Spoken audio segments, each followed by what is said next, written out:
In your later years, there are certain things you should never accept from your children, because if you do, they can slowly chip away at your peace, your self-respect, and even your future. That might sound tough, but it's true. So many loving, devoted parents who've spent their whole lives giving find themselves deeply hurt, and not because their children are bad, but because somewhere along the way, boundaries disappeared. And without boundaries, even love can start to wound. It turns into guilt, pressure, and exhaustion. But you are still a full human being, with your own space, your own needs, and your own time. And as you get older, protecting those things becomes more important than ever. The first thing you should never tolerate is disrespect. It isn't always loud or obvious. Sometimes it's subtly a mocking tone, an eye roll when you share your thoughts, a dismissive laugh when you tell a story. Maybe your son says, "That's not how things work anymore,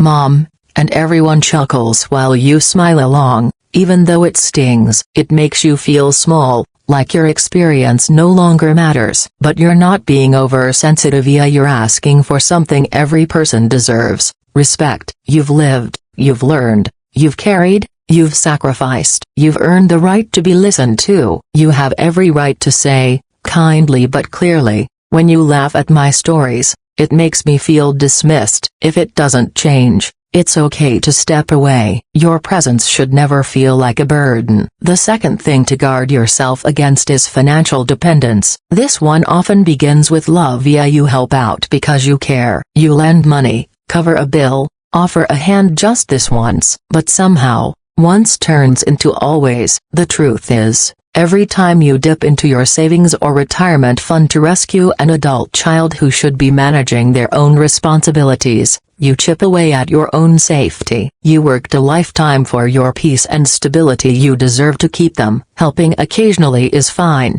but when it becomes a habit, it's okay to draw a line. Say, "I can't continue to support you in the same way, but I can help you make a plan." That's not cruelty, it's wisdom. Your retirement isn't their safety net. It's your time to rest, to breathe, and to live freely. You owe yourself that much. The third thing to never accept is emotional manipulation. It hides under the disguise of love and guilt. Maybe you tell your daughter you can't babysit because you already have plans, and she sighs, saying, "I guess I'll have to cancel my interview." Instantly, the joy drains out of your day, and you feel selfish for saying no.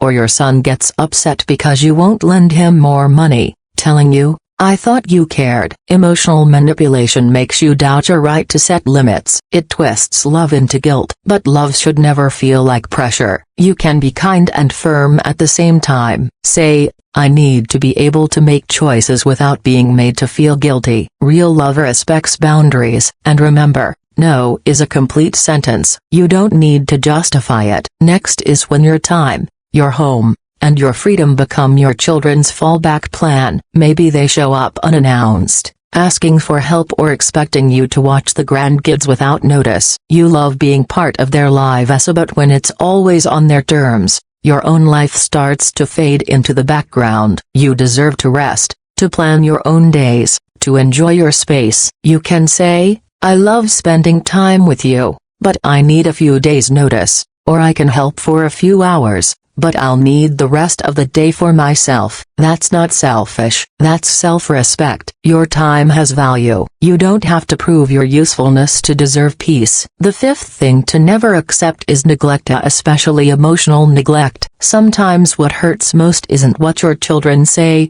but what they don't. The silence when you're unwell, the absence when you need help. You were always there for them, but now when you need care, no one shows up. That kind of loneliness can be heavy. You don't need to beg for love or attention, but you can speak honestly. "I've been feeling a bit alone lately." It would mean a lot to hear from you more often. And if things don't change, shift your focus to those who do show up: a kind neighbor, a friend, a relative. That's not rejection, that's self-preservation. You're not turning your back on your children, you're turning toward the people and places where your care is returned. The next behavior to watch for is constant criticism disguised as concern. Maybe you talk about moving, traveling, or starting something new, and your children instantly question your choices. Are you sure that's safe? Why would you do that? Their words may sound protective, but they can feel controlling. You've lived a full life, yeah, you don't need anyone's permission to live it your way. You can't listen to their opinions,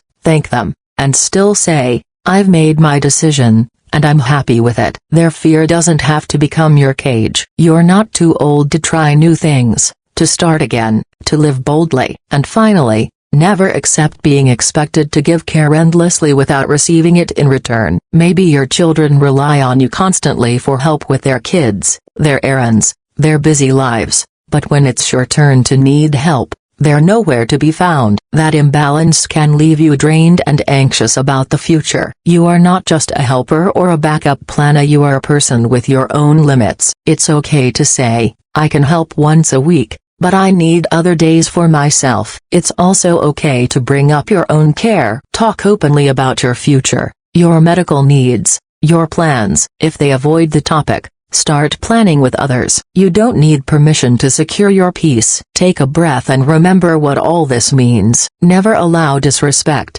because it erodes your confidence. Never allow financial dependence, because it steals your security. Never allow emotional manipulation, because guilt is not love. Never allow your time and space to be taken for granted, because you've earned your rest. Never accept neglect, because you deserve to be seen and cared for. Never accept constant criticism, because your choices are yours. And never allow endless giving without support in return, because your well-being matters too. You are not being selfish for setting boundaries. You are showing strength. You are teaching others how to treat you with respect, not pity, with love, not guilt. You have given enough, cared enough, and sacrificed enough. Now it's time to live on your own terms and with dignity, peace, and joy. You are not too old, not too late, and certainly not finished. Your story still matters, and the best chapters may still be ahead.